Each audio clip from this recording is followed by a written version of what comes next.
നിങ്ങളൊക്കെ ഇവിടെ ഇങ്ങനെ നോക്കി കുത്തിരുന്നോളി കേട്ടോ. അർജൻറ്റീന ഇപ്പം കപ്പും കൊണ്ട് പോകും. എന്നും അപ്പാണെന്നില്ല പരാതിയാണ്. അപ്പം എന്നൊന്ന് മാറ്റി പിടിച്ചിക്കണേ. ഒന്നെടുത്താലും ഒന്ന് ഫ്രീ പറയണ മാതിരി.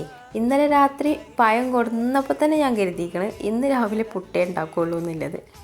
നേരം വെളുക്കുമ്പോൾ തന്നെ പുട്ട് ചുട്ടുങ്ങാണ്ട് തള്ളി മറിച്ചാണ്. പുറത്താണെങ്കിൽ പെരും വെയിൽ കേട്ടോ. മഴയാണെങ്കിൽ അതിനും കുറ്റം, വെയിലാണെങ്കിൽ അതിനും കുറ്റം കരുതുണ്ടാവുമാണെങ്കിൽ. ചോറിനില്ല വെള്ളം വെച്ചിക്കണ്, അരി ഊറ്റിട്ടു. എന്നും തന്നെയല്ലേ പണി, ഇതിന്നൊരു മാറ്റമല്ലല്ലോ. അങ്ങോട്ട് ഇങ്ങോട്ട് തിരിഞ്ഞ് മറിഞ്ഞ് വെക്കുക, തിന്നുക, കിടന്നുറങ്ങുക, റിപ്പീറ്റ് ചെയ്യുന്ന പോലെ തന്നെ ഒരു പണിയാണ്. വേറൊരു പണിയില്ല. ഇന്നിപ്പോൾ കിട്ടിയ മീൻ ഈ ചെറിയ പത്തൽ മീനാണ് കേട്ടോ. ഇവിടെ എന്നും ഇതന്നെ ഉള്ളൂ കേട്ടോ കിട്ടുക. കാരണം ഇപ്പോൾ മീനിന് സ്വർണ്ണത്തിലാറെ വിലയാണ് പറഞ്ഞാൽ മീൻകാർ കൊണ്ടുവരുന്ന മീൻ എന്നും ഈ ഒരു ബത്തലേക്കാരം. ഇത് തിന്ന് മതിയായിക്കണ മനസ്സിന്. നിങ്ങളതിലേക്ക് ഉണ്ടോ ഇങ്ങനെ എന്നും ഒരേ മീൻ കിട്ടുന്ന അവസ്ഥ നിങ്ങൾക്കൊക്കെ ഉണ്ടോ? ഒന്ന് പറയട്ടോ.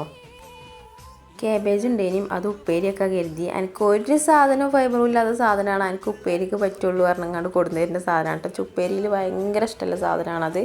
മത്തനുണ്ടേനും അതിനെ തിരിച്ചും മറിച്ചൊക്കെ ഇങ്ങനെ നോക്കി കറി വെക്കണോ വേണ്ടേ എഴുതിങ്ങാണ്ട്. പക്ഷേ അത് അവിടെ തന്നെ വെച്ചു. ഇന്നലത്തെ മീൻ കറിയുമ്പോൾ അഡ്ജസ്റ്റ് ചെയ്യാമെന്ന് കരുതിയിട്ടോ. അല്ലെങ്കിൽ പിന്നെ ഞാൻ തളിച്ചു, അതാണ് ചെളുപ്പം. അത് കഴിഞ്ഞ് കാബേജൊക്കെ വെച്ചിങ്ങാണ്ട് ഒക്കെ ഒന്ന് അടച്ചു വെച്ച് ശരിയാക്കി വെച്ചു. ചോറൊക്കെ അപ്പത്തിന് വെന്തീനും അതൊക്കെ ഊറ്റി വെച്ചു. മീനൊക്കെ ചട്ടിയൊക്കെ ഇട്ട് പണികളൊക്കെ എളുപ്പം കഴിഞ്ഞിട്ടോ. പിന്നെ ഇല്ലാത്തൊരു പിരാന്തുണ്ട്. അതെന്താ ചോദിച്ചാൽ ഒരു അച്ചാറില്ലാതെ ചോറ് ഇറങ്ങൂല എന്ന് പറയാം കേട്ടോ. കാരണം ഇനിയിപ്പോൾ അച്ചാറില്ല എന്നുണ്ടെങ്കിൽ എന്തെങ്കിലും ഒരു പുളിയുള്ള സാധനം കിട്ടിയാലും മതി. ഇപ്പം അച്ചാറും ചേർത്തില്ല, അച്ചാറൊക്കെ കഴിഞ്ഞിരിക്കും കേട്ടോ. അപ്പോൾ ഞാൻ ഇവിടെ വലിയ പുളിയും പിന്നെ നമ്മൾ ഉപ്പും എന്താ പറയുക മുളകും പൊടിയൊക്കെ ഇട്ടുങ്ങാണ്ടൊരു ചമ്മന്തി ഉണ്ടാക്കണം. ഇത് മതി കേട്ടോ ചോറ് കഴിച്ചാൽ.